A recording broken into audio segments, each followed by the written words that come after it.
Amén.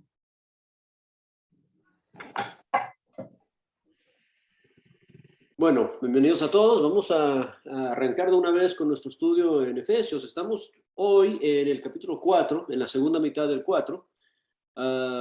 Necesito 2 voluntarios o voluntarias para ayudar con la lectura. Vamos a leer el capítulo entero, aunque los primeros 16 versículos los estudiamos la semana pasada, pero vamos a releer esos para recordarnos de lo que estaba escribiendo Pablo.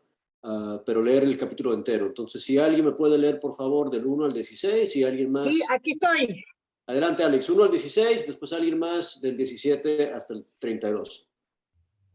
Del capítulo 4. Sí, por favor. La unidad del Espíritu. Yo, pues, preso en el Señor, os ruego que andéis como es digno de la vocación con que fuisteis llamados, y con toda humildad y mansedumbre, soportándoos con paciencia los unos a los otros en amor, solícitos en guardar la unidad del espíritu en el vínculo de la paz, un cuerpo y un espíritu, como fuisteis también llamado en una misma esperanza de vuestra vocación, un Señor, una fe, un bautismo, un Dios y Padre de todo, el cual es sobre todo y por todos y en todo. Pero a cada uno de nosotros fue dada la gracia conforme a la medida del don de Cristo. Por lo cual dice, subiendo a lo alto llevó cautiva la cautividad y dio dones a los hombres. Y eso de que subió, ¿qué es? Sino que también había descendido primero a las partes más bajas de la tierra. El que descendió es el mismo que también subió por encima de todos los cielos para llenarlo todo. Y él mismo constituyó a unos apóstoles, a otros profetas, a otros evangelistas, a otros pastores y maestros, a fin de perfeccionar a los santos para la obra del ministerio, para la edificación del cuerpo de Cristo, hasta que todos lleguemos a la unidad de la fe y del conocimiento del Hijo de Dios, a un varón perfecto, a la medida de la estatura de la plenitud de Cristo, para que ya no seamos niños fluctuantes, llevados por doquiera en viento de doctrina, por estratagemas de hombres que para engañar emplean con astucia las artimañas del error, sino que siguiendo la verdad en amor, crezcamos en todo en aquel que es la cabeza, esto es Cristo, de quien todo el cuerpo, bien concertado y unido entre sí por todas las coyunturas que se ayudan mutuamente, según la actividad propia de cada miembro, recibe su crecimiento para ir edificándose en amor. Amén. Esto pues, sigo. Adelante. Esto pues digo y requiero en el Señor, que ya no andéis como los otros gentiles que andan en la vanidad de su mente, teniendo el entendimiento entenebrecido, ajenos de la vida de Dios por la ignorancia que en ellos hay, por la dureza de su corazón, los cuales, después que perdieron toda sensibilidad, se entregaron a la lascivia para cometer con avidez toda clase de impureza. Mas vosotros no habéis aprendido así a Cristo. Si en verdad le habéis oído y habéis sido por él enseñados conforme a la verdad que está en Jesús, en cuanto a la pasada manera de vivir, despojaos del viejo hombre, que está viciado conforme a los deseos engañosos, y renovaos en el espíritu de vuestra mente. Y vestíos del nuevo hombre, creado según Dios en la justicia y santidad de la verdad, por lo cual, desechando la mentira, hablad verdad cada uno con su prójimo, porque somos miembros los unos de los otros. Airaos, pero no pequéis, no se ponga el sol sobre vuestro enojo, ni deis lugar al diablo. El que hurtaba, no hurte más, sino trabaje, haciendo con sus manos lo que es bueno para que tenga que compartir con el que padece necesidad. Ninguna palabra corrompida salga de vuestra boca, sino la que sea buena para la necesaria edificación, a fin de dar gracia a los oyentes. Y no contristéis al Espíritu Santo de Dios, con el cual fuisteis sellados para el día de la redención. Quítense de vosotros toda amargura, enojo, ira, gritería y maledicencia, y toda malicia. Antes, sed benignos unos con otros, misericordiosos, perdonándoos unos a otros, como Dios también os perdonó a vosotros en Cristo. Excelente, muchas gracias a las dos lectoras, gracias. Ok, entonces, para recordarles un poquito de lo que estamos hablando desde la semana pasada, acuérdense que los primeros 3 capítulos de Efesios, Pablo está dando al lector todas las bases teológicas por lo que por fin les va a pedir que hagan, que no pide hasta el 4.1. El 4.1 es la primera vez que Pablo da una instrucción, un imperativo, a lo que podemos llamar un mandamiento. Y la instrucción de la carta de Efesios se puede destilar en el 4.1. O sea, la carta fue escrita para pedirle a la iglesia en Éfeso, que hagan lo que el 4.1 pide. Y si nosotros vamos a estudiar esta carta, tenemos que reconocer que ese es el propósito de esta carta. Es pedirnos a nosotros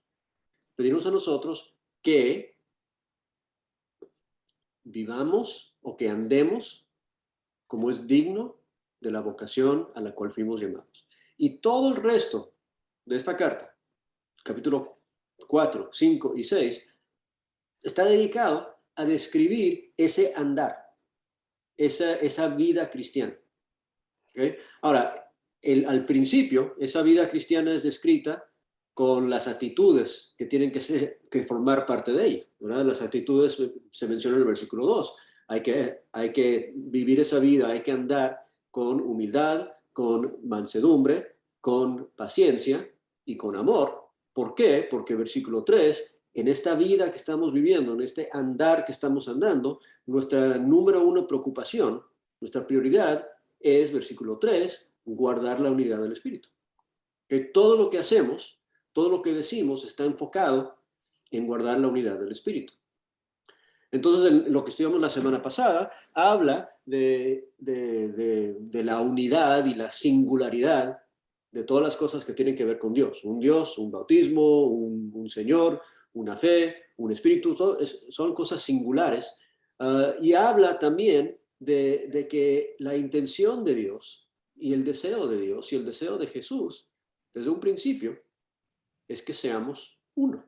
Así como Él es uno, que seamos unidos, así como Él y el Padre son unidos. Y es más, cuando Jesús hizo todo lo que Él hizo, que está descrito en el 7, 8 y 9, esto de descender y subir y todo esto, todo el viaje de Jesús era para darle la autoridad, para darnos dones, y los dones que Él dio tenían el propósito de preparar a ciertas personas. El versículo 11 nombra profetas y evangelistas y apóstoles, o gente que tiene el oficio de enseñanza, dice para preparar o para perfeccionar, versículo 12, a los santos para la obra del ministerio, para la edificación del cuerpo de Cristo. Un cuerpo de Cristo, para que el cuerpo sea unido en amor, versículo 16, para que crezcamos como un cuerpo unido y hagamos lo que vamos a hacer y vivamos las vidas que vamos a vivir, no solamente 4.1 individualmente cómo andamos, pero también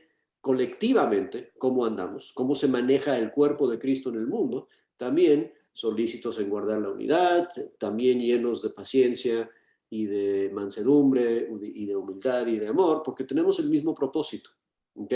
Que crezcamos juntos, que nos dediquemos en amor, ¿ok? Eso fue lo que estudiamos la semana pasada.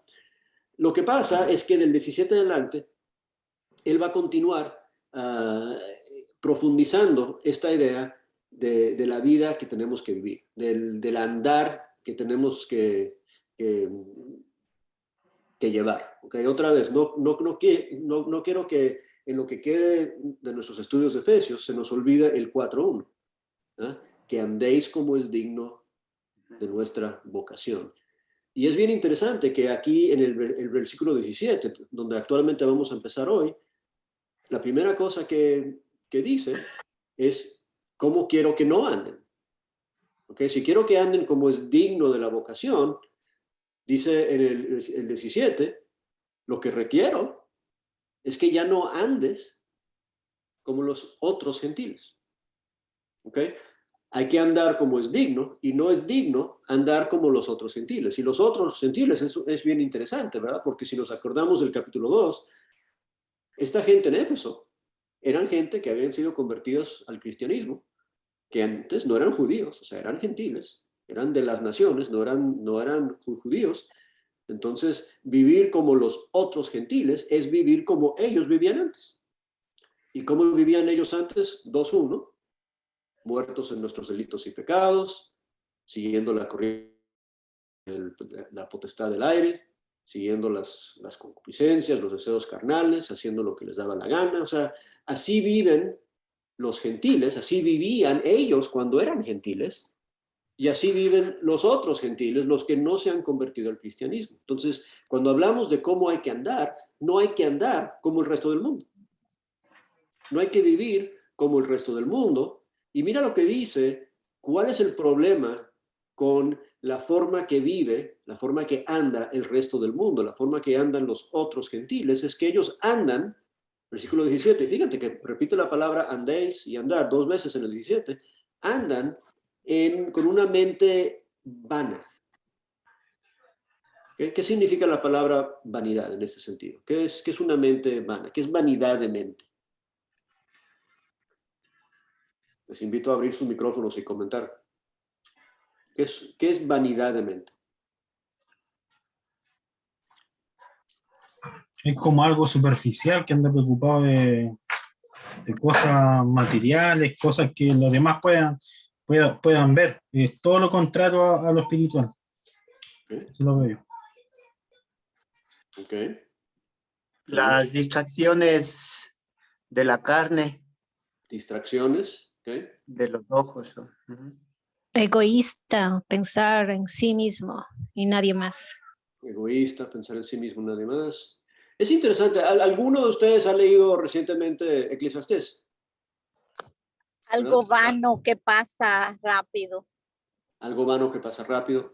Eclesiastés, ahí el predicador en Eclesiastés sigue diciendo vanidad, vanidad, vanidad, vanidad, vanidad. O sea, que no tiene un resultado positivo. Que como que le echas ganas y haces muchas cosas y al fin terminas con nada. Eso es vanidad. Vanidad es desperdiciado.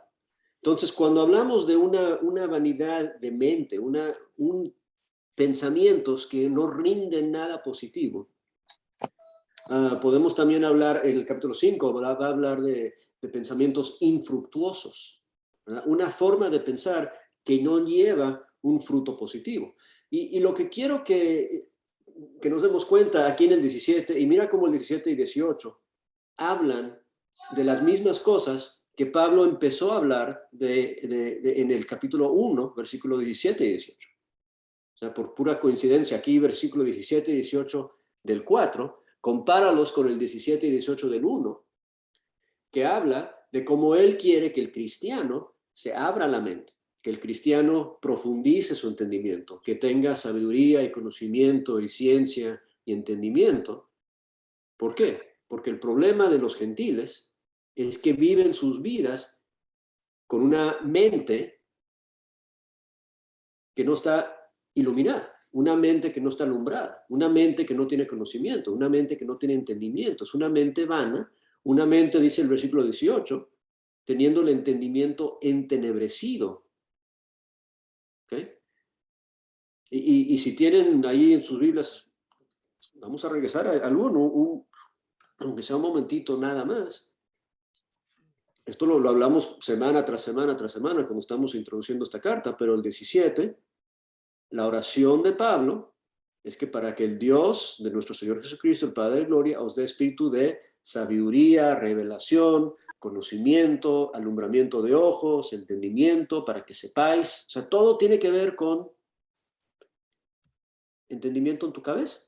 ¿No? Pero los gentiles, ¿cómo tienen la mente? Según el 4, 17 y 18, mente en cosas vanas, mente en pensamientos entenebrecidos. O sea, todo lo opuesto de lo que Pablo ora por el cristiano.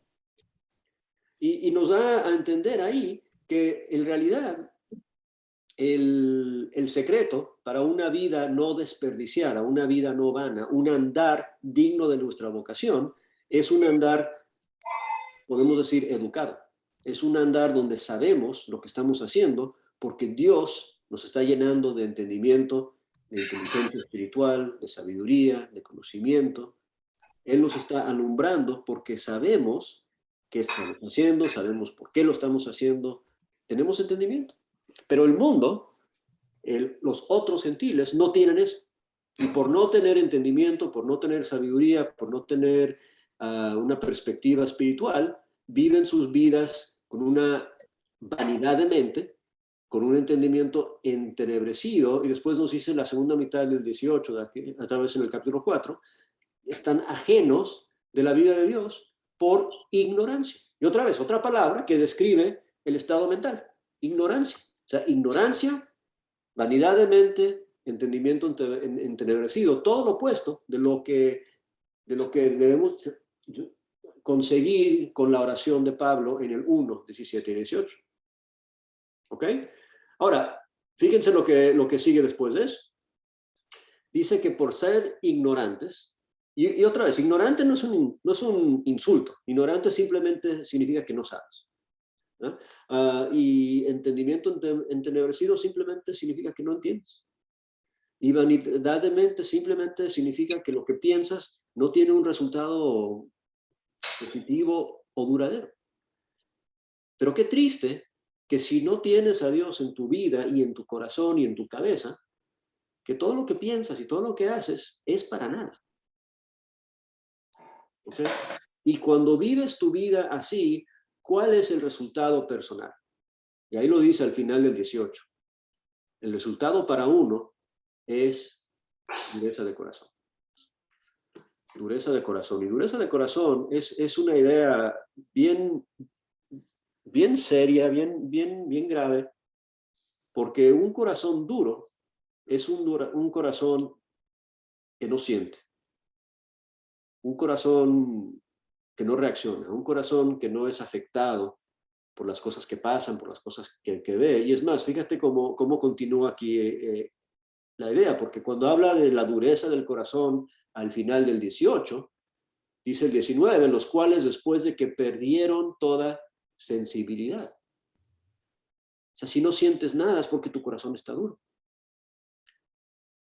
Y cuando tenemos un corazón blando, ¿cuáles son las cosas que debemos de sentir? ¿Cuáles cosas nos hacen reaccionar cuando nuestro corazón está blando versus duro? Y la cosa principal aquí en la cual tenemos que pensar es que tenemos que tener corazones sensibles en cuanto a nuestro propio pecado. ¿Verdad? Acuérdense lo que dice Hebreos en el capítulo 3, que el engaño del pecado es lo que endurece el corazón. Y lo que pasa con un corazón endurecido es que peca y ya no siente remordimiento de conciencia, ya no siente que está haciendo mal y no ve la razón de arrepentirse, piensa que todo está bien. ¿Y a poco no conocemos gente? ¿Y a poco no hemos sido esa gente a veces en nuestras vidas? Que por tener el corazón duro, pensamos que estamos bien porque no sentimos nada cuando pecamos. ¿Y a poco no conocemos gente que con las mejores intenciones, y son muy lindos, y son muy amigables, pero viven vidas vanas, viven vidas sin entendimiento, con entendimiento entenebrecido, y no sienten el dolor que su propio pecado les está causando en sus vidas? ¿Okay? Y dice aquí que lo que pasa cuando tú tienes una falta de entendimiento que causa una dureza de corazón y una pérdida de sensibilidad, es que terminas entregándote a lascivia para cometer con avidez toda clase de impurezas. Esa vida es una vida desenfrenada. ¿Por qué? Porque no tienes filtro, no tienes corazón, no tienes sensibilidad, no tienes entendimiento, no tienes cabeza para darte cuenta de lo que estás haciendo. ¿Okay? Por eso tan importante la oración del Pablo del capítulo 1. Por eso tan importante que tengamos la mente abierta, la mente en la enseñanza instalada aquí en la cabeza por Dios mismo, para que no lleguemos a este nivel de falta de conocimiento que termina en dureza de corazón. Y con eso llegamos al versículo 20. Aquí quiero que pause y oír algo de ustedes. Porque en el 20 dice, porque ustedes los cristianos en Éfeso, y por extensión ustedes en la pantalla, ustedes no habéis aprendido así a Cristo. Y me llama la atención esa frase, porque esa frase suena un poco rara. O sea, no es... Yo creo que cuando tú y yo hablamos de lo que hemos aprendido, creo que diríamos, no habéis aprendido así de Cristo, ¿cierto? Pero aquí bien raro, el texto dice, mas vosotros no habéis aprendido así a Cristo. Y la pregunta que tengo, que quiero que hablemos un poco entre nosotros, es, ¿qué significa aprender a Cristo? ¿Y por qué dice, por ejemplo, para parte B de la pregunta, ¿por qué dice no habéis aprendido así a Cristo? ¿Por qué utiliza Cristo y no dice, mas vosotros no habéis aprendido así a Dios?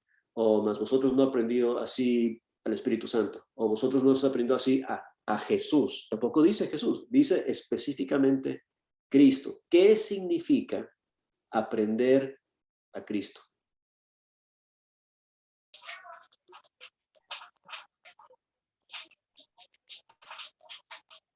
Es una pregunta para que me contesten. No es una pregunta retórica. Caminar en su verdad. Ok, bueno, eso es el resultado de aprender, pero yo creo, la pregunta es, ¿qué significa aprender a Cristo? ¿Qué significa esa oración, esa frase? Porque Él murió en la cruz, como Él murió en la cruz. ¿Quién murió en la cruz? Vamos a estar bien claros. Y perdona, ¿quién murió en la cruz? Jesús. Jesús murió en la cruz. Ok, entonces si está hablando de la crucifixión, ¿por qué no dice, por qué no habéis aprendido así a Jesús? Okay. Una pregunta. ¿Por qué Cristo? ¿Por qué no Jesús? Porque Él padeció todo lo que deberíamos nosotros haber padecido. ¿Eh?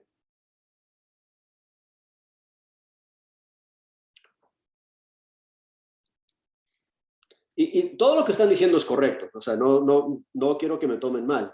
Todo lo que están diciendo y todo lo que estamos diciendo es correcto. Pero quiero que pensemos un poco más de por qué Pablo lo dice de la forma que lo dice. ¿Ok? Aprender a Cristo. Aprender así a Cristo. ¿Alguien más? ¿Alguna otra idea?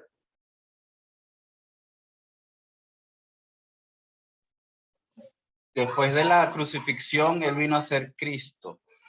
Y antes era Jesús. A ver, ¿cómo es eso? ¿Cómo es eso? Explícame un poco más. ¿Qué pasó después de la... El consuma, que es Cristo, el ungido, el elegido, después que es crucificado y resucita. Okay. Ahí pasa a ser Cristo. Y en Hechos es cuando se habla de Jesucristo. Jesús el hombre, Cristo el elegido. Entonces quizás el juego de palabras de Pablo es como el ungido universal que consumó nuestra redención. Quizás sea por ahí. Ok, me gusta el camino por el cual vas. Ahora, fíjate bien, porque pausamos en el 20, pero en el 21 menciona a Jesús también, ¿verdad? Dice, el 20 y el 21 juntos dicen, mas vosotros no os habéis aprendido hacia Cristo, si en verdad le habéis oído y habéis sido por él enseñados conforme a la verdad que está en Jesús. ¿Okay? Jesús y Cristo. como que si son dos personas distintas, pero no son dos personas distintas, ¿verdad? Si leemos ese sermón que predica Pedro en Hechos 2, dice, este Jesús, a quien vosotros crucificaron, ¿verdad? Este Jesús, Dios le ha hecho Señor y Cristo. A ver, Edwin, ¿ibas a hacer un comentario? Entonces quizás nos está hablando del hombre tierno, el hombre, nosotros como condición de hombre, que podemos llegar a ser perfectos como Cristo. Quizás nos está exhortando, animando a que él siendo hombre lo logró. No habías aprendido así a Cristo y luego lo toma nuevamente como hombre, dándonos a entender de que sí es posible llegar a ese punto. Ok. Bueno, vamos a profundizar eso un poquito más a través de la conversación aquí. A ver, ¿quién más tiene la mano alzada? Edwin y Sí. después Sergio o Carla. Aprender acerca de Cristo. Aprender acerca de Cristo significa, hermano, recibirlo, obedecerlo, también imitarlo. ¿Sería eso? Ok, muy bien, muy bien. Ok, en Mateo 28:20, cuando Jesús les dice que hagan discípulos a todas las naciones, dice, enseñándole que guarden todas las cosas que os he mandado. Entonces, las cosas que Jesús nos mandó son las cosas que nosotros hemos aprendido de él, todas las cosas que él nos enseñó. Ok, y creo que a lo que vamos en todo esto es que ¿quién le da a él la autoridad o el derecho de decirnos cómo vivir, de decirnos qué hacer? ¿No? Porque es bien interesante, si uno estudia la vida de Jesús, pues Jesús era el hijo de un carpintero, supuestamente, que era bien humilde, bien pobre, bien lindo, y tenía enseñanzas muy bonitas, ¿verdad? Pero la autoridad que él recibió del Padre cuando fue resucitado de entre los muertos, ¿verdad? Y todo el señorío que se le dio cuando a través de la resurrección Dios le hizo Señor y Cristo. Aprender de Cristo implica algo más de que simplemente decir, oye, Jesús es bien lindo, Jesús tiene enseñanzas muy, muy bonitas, voy a tomar yo la decisión de hacerle caso a él, porque Cristo, alguien usó la palabra ungidos, Cristo es la versión griega de la palabra hebrea Mesías, que significa ungido. ¿Y quiénes se ungían en el Antiguo Testamento? Pues podemos pensar en sacerdotes y en reyes. Y Jesús cumple ambas, es parte de ambas categorías, es sacerdote y rey.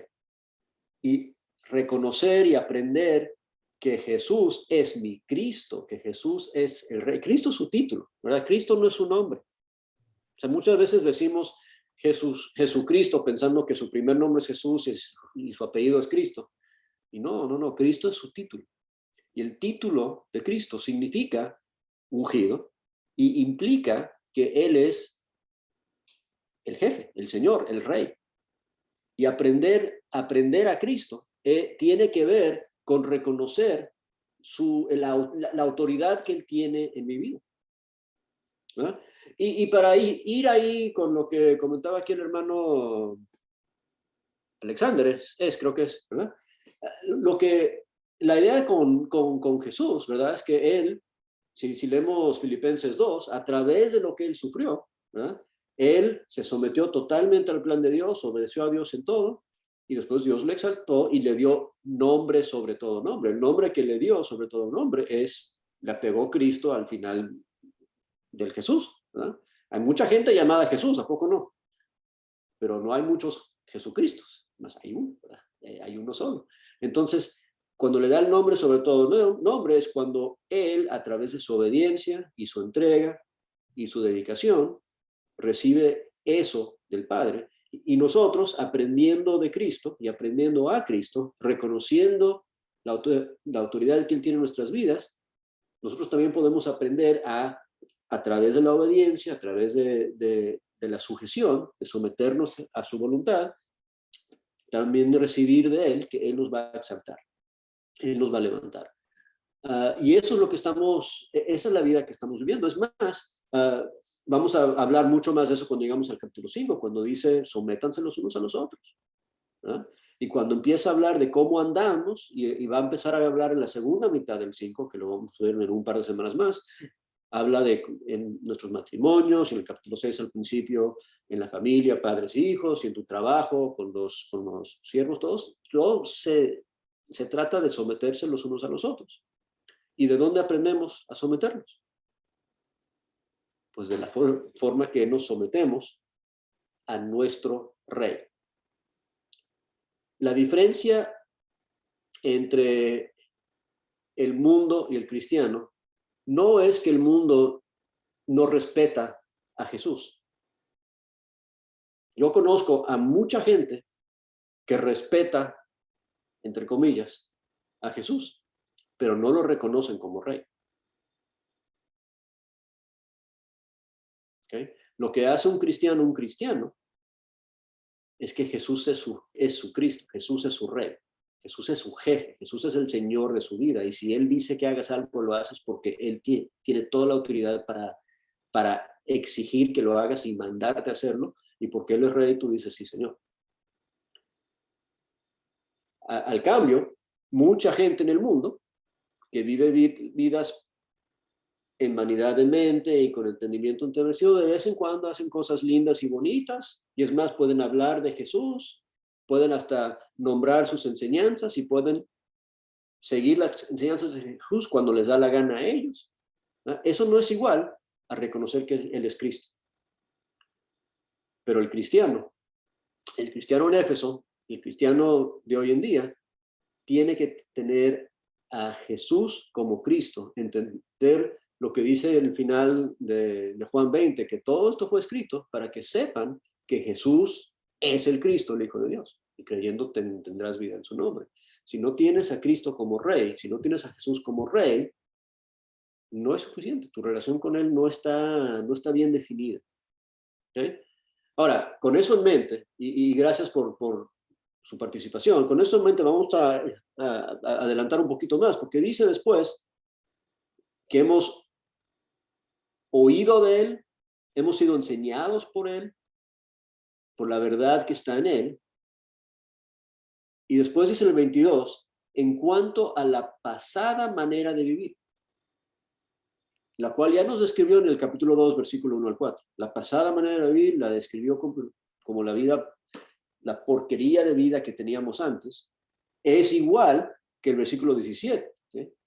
Que como andan los otros gentiles. Esa es la pasada manera de vivir. Hay que, versículo 22, despojarnos del viejo hombre que está viciado conforme a los deseos engañosos y buscar ¿qué? La renovación en el espíritu de nuestra mente. Y otra vez regresamos a la idea de lo que está en tu cabeza. De la oración del Pablo del 1, 17 y 18, de saber y conocer y entender. ¿Por qué? Porque todo lo que va a ayudarnos a cambiar va a suceder aquí. Siempre hablamos del corazón, ¿verdad? El corazón cristiano no es este órgano que está aquí, que hace que la sangre fluya por el cuerpo. El corazón está aquí.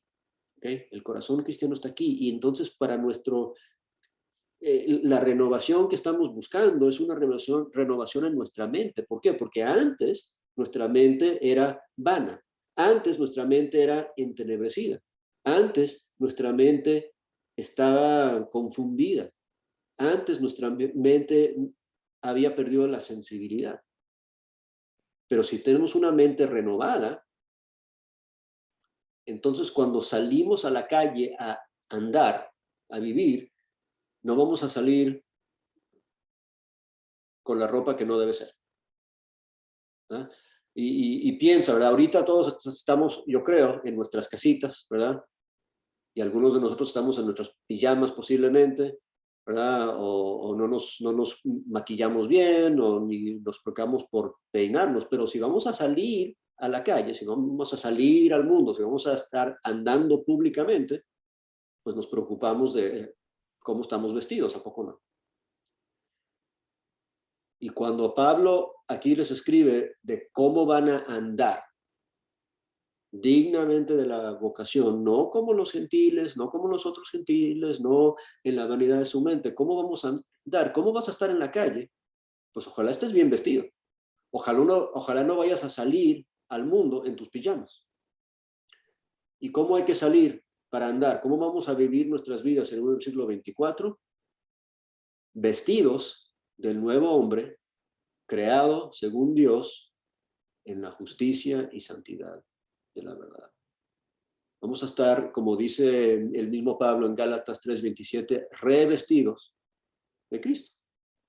Y es más, como va a decir aquí en esta misma carta en el capítulo 6, vestidos con toda la armadura de Dios. Vamos a estar bien vestidos.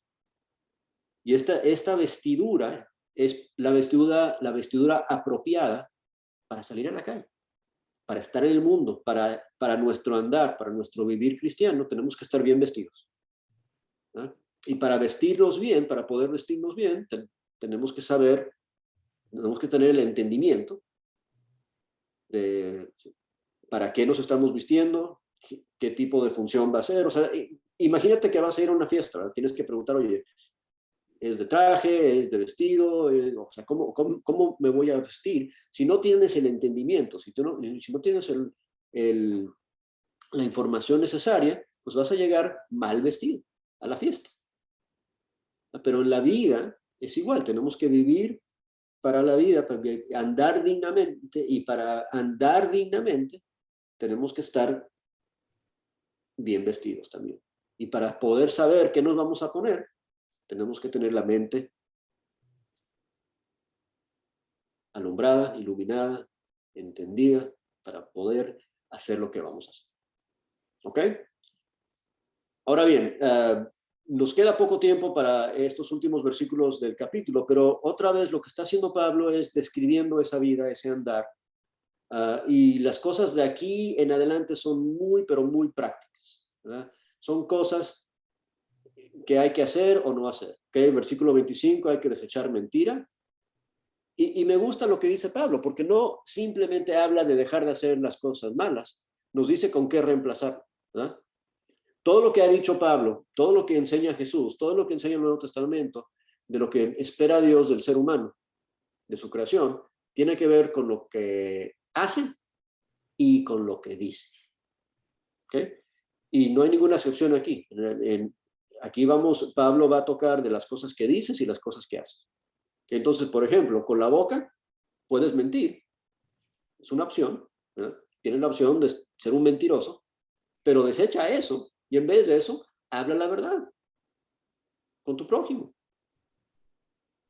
¿Por qué? Porque somos miembros los unos de los otros. Vamos a hablar lo que nos beneficia. No vamos a hablar tonterías, no vamos a hablar mentiras. En el capítulo 5 va a regresar a esa idea. Dice 26. En esta vida, cuando estás andando, cuando estás viviendo tu vida, ¿a poco no te vas a enojar? ¿Quién aquí nunca se enoja? ¿Alguien levantó la mano? No, ¿verdad? Y Pablo dice, mira, ok, enójate, está bien, te vas a enojar. Pero cuando te enojas, no peques. Y otra vez, es algo que una vida controlada, una vida que no es una vida donde no estás enchufado con tu mente. Cuando estás viviendo nada más así para ver qué pasa, pues te enojas y pecas y no te das cuenta de lo que haces. Pero si estás consciente de lo que estás haciendo, si tu mente está conectada con tu andar, entonces puedes tú decidir, oye, me voy a enojar, pero ¿qué voy a hacer? ¿Cómo voy a reaccionar? Voy a enojar, pero no voy a pecar. No des el lugar al diablo, versículo 27. Y mira, si eras un ladrón antes, ¿verdad? Los otros gentiles, la forma que vivías antes, si antes eras un ladrón, pues cambia lo que hacías con tus manos. En vez de robar con tus manos, haz el bien con tus manos. ¿Ah? Y hazlo con el propósito de bendecir a otros. Y me gusta aquí el nivel de pensamiento, ¿verdad?, que Pablo pone en la forma que tomamos decisiones. Porque es interesante, el que roba, generalmente roba para él. Sí, pero estoy escuchando. Ay, negra. Es que si no me quedo dormido. El que roba, roba para él, ¿verdad? Para que le toque algo a él. Pero aquí dice, mira, no te preocupes por ti mismo, sino que trabaja para el beneficio de los demás. Porque es bien interesante, hay mucha gente que son bien trabajadoras, ¿tampoco no? Pero están trabajando para el beneficio de ellos. Y Pablo no está diciendo, mira, no robes, sino que trabajes. Eso no es suficiente. Dice, no robes, pero trabaja para que puedas compartir con otros. O sea, imagínate, cuando tú vas a tu empleo y trabajas hasta la quincena, cuando te pagan, tú estás pensando en todo ese tiempo, oye, yo estoy ganando dinero para yo compartir con los demás. ¿Estás pensando así? Eso es lo que te está recomendando Pablo. Piensa de esa forma. Piensa en los demás. Piensa en cómo tú puedes ser una bendición para los demás. Y regresamos de lo que haces a lo que dices, el 29, que ninguna palabra corrompida salga de tu boca, sino lo que sea buena. ¿Para qué? Para necesaria edificación a fin de dar gracia a los oyentes. Cuando tú hablas, tú estás pensando en el beneficio de los demás. O estás pensando en, me van a ver inteligente, o van a dar cuenta de lo que yo reconozco, o estás actualmente pensando, todo lo que voy a decir es para el beneficio de otros. Todo lo que yo voy a decir en este evento o en esta reunión es para edificar y beneficiar a los oyentes. Eso es la vida digna, el andar dignamente de nuestra vocación. Aquí termina el capítulo diciendo, mira, no contristéis al Espíritu de Dios. ¿Cómo vas a hacer el Espíritu triste? Pues dándole contra, haciendo todo lo contrario de lo que Él quiere que tú hagas, diciendo todo lo contrario de lo que Él quiere que tú hagas. Eso va a entristecer el Espíritu. No hagas eso. Quítense, versículo 31, de vosotros toda amargura, enojo, ira, gritería, maldicencia y toda malicia. Y no sé si se dieron cuenta, el desafío antes del capítulo 4 era buscar un mandamiento, buscar alguna oración imperativa, y casi no las hay. Pero aquí todo lo que sigue, todo lo que está aquí es, haz esto, haz esto, haz esto, haz esto, haz esto. Son puras instrucciones, son puros mandamientos. Y es interesante que Dios y Jesús, como nuestro Rey, nos puede decir, oye, quítate, deshazte de amargura y de enojo y de ira. Y nosotros decimos, no, es que así soy, no lo puedo controlar. Sí lo puedes controlar. Si tu Rey te dice, deshazte de esas cosas, es porque Él sabe que lo puedes hacer. La gran excusa del que hace lo que le da la gana es que no, es que así soy. No, es que no, yo tengo un mal carácter, es que yo soy muy así y eso no lo puedo evitar. Pues estamos negando el poder de Dios en nuestras vidas. Estamos diciéndole a Dios, no. Estamos diciendo, cuando Él nos dice directamente, mira, basta con la ira y la gritería. Es porque Él sabe que sí lo podemos controlar. Él sabe que podemos dejar de hacer esto. Y si realmente estamos viviendo vidas dignas de la vocación, con humildad y paciencia y amor, realmente enfocados, solícitos en guardar unidad, pues vamos a dejar atrás la amargura y el enojo y la ira y las mentiras y los robos y todo eso. Antes, versículo 32, sed benignos los unos con los otros, misericordiosos y perdonadores. Y regreso al versículo 2, ¿verdad? Si somos solícitos en guardar la unidad, ¿qué tan importante es que sepamos cómo perdonar? ¿Verdad? Tenemos que ser tanto benignos como misericordiosos, como dispuestos a perdonar. Porque lo que va a destruir la unidad es cuando tú me ofendes y yo me enojo contigo y se acaba la relación. Y ahí se deshace la unidad que supuestamente estoy solícito en guardar. ¿Verdad? Entonces, tengo que vigilar lo que hago, tengo que vigilar lo que digo, tengo que otra vez cultivar estas características que menciona el versículo 2 y 3, humildad, mansedumbre, paciencia y amor, porque estoy enfocado en guardar la unidad. Y en esa vida que estoy viviendo, ese andar que estoy andando, no es como el andar de antes, no es como el andar del resto del mundo, sino que estoy enfocado en el beneficio de otros, en dar gracia y bendición a los demás, y en deshacerme de las cosas que van a bloquear esa unidad, que van a destruir esa unidad. Entonces voy a practicar y voy a buscar ser benigno, misericordioso y sobre todo perdonador. Y pudiéramos pasar otra hora hablando solamente del perdón, pero aquí simplemente nos dice, así como Dios te perdonó ¿en quién? Y ahí está la palabra otra vez, en Cristo.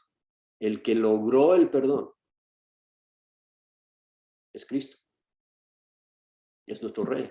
Tenemos un rey benevolente, un rey que perdona, un rey que murió por nosotros, pero después Dios le exaltó y le dio nombre sobre todo nombre, y toda autoridad, y con todo ese poder, y con toda esa autoridad, ¿qué hace? Nos perdona. Me hace pensar en José, ¿verdad? José era el segundo en todo Egipto, y con toda esa autoridad, con todo su poder, ¿qué hizo con sus hermanos? Nos perdonó. Pero tú y yo nos encontramos un poquito de poder y autoridad y lo usamos para regañar y para decir, no, es que aquí el que mando soy yo. No, el poder es para perdonar. Y acordémonos las cosas por las cuales Pablo oró que entendamos: herencia, esperanza y poder. Ese poder que opera en nosotros es para poder vivir esta vida, para poder andar este andar. Y ese poder es para poder perdonar así como Dios también nos perdona a nosotros. ¿Está claro? Hasta ahí lo vamos a dejar hoy, pero ¿tienen comentarios, preguntas, observaciones? Tenemos unos minutos más. Sí, a mí me gustaría hacer un comentario.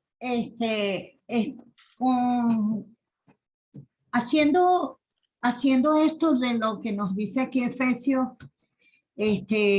nos va a ayudar mucho con respecto a los hermanos que están recién convertidos, que todavía vienen, todavía su fe no está bien formada, porque yo me he dado cuenta de que lo he visto en hermanos que de pronto, ¿por qué no volviste más a la congregación?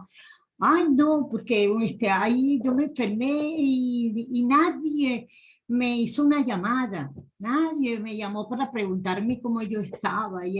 Entonces, o de pronto, no, yo iba a la iglesia, pero eso se reúnen unos grupos y no lo saludan a uno y eso. Entonces, uno dice, wow,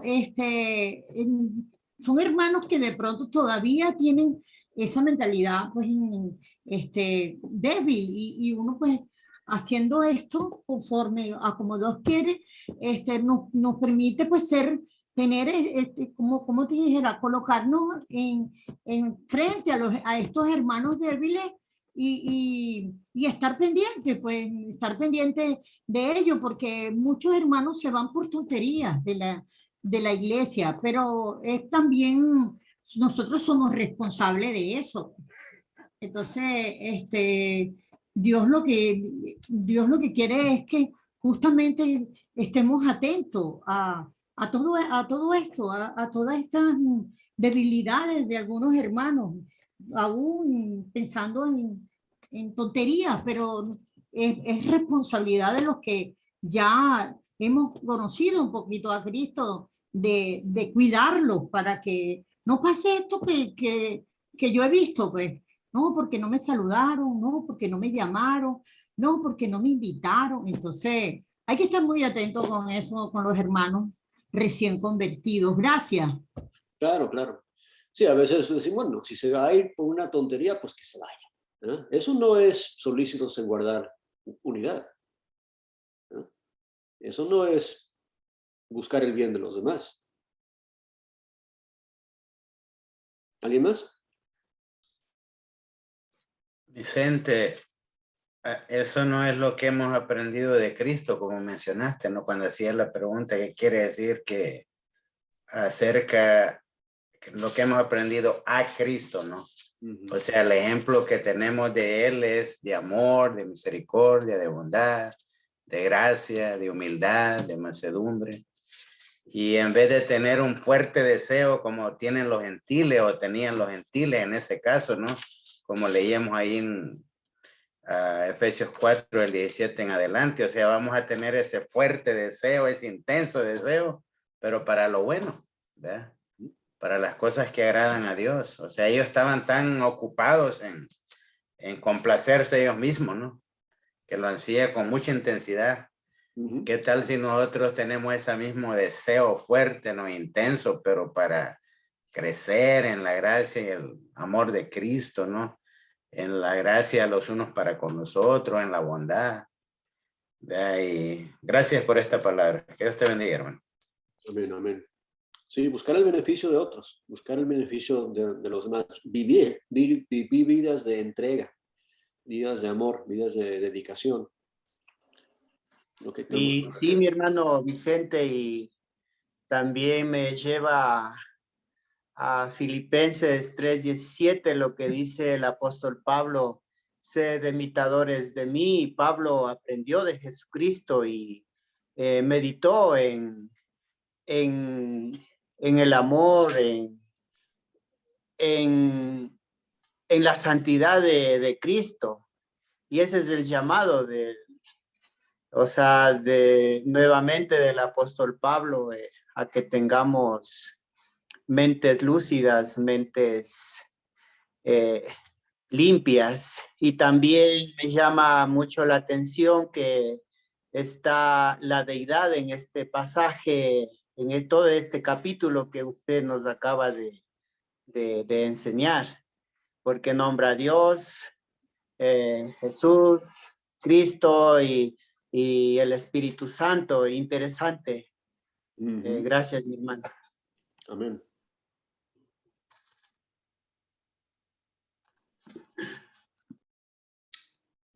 ¿Algún otro comentario?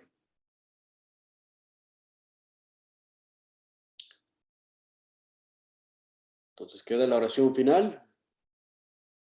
Usted, hermano, Varela, por favor, nos dirige. Oremos.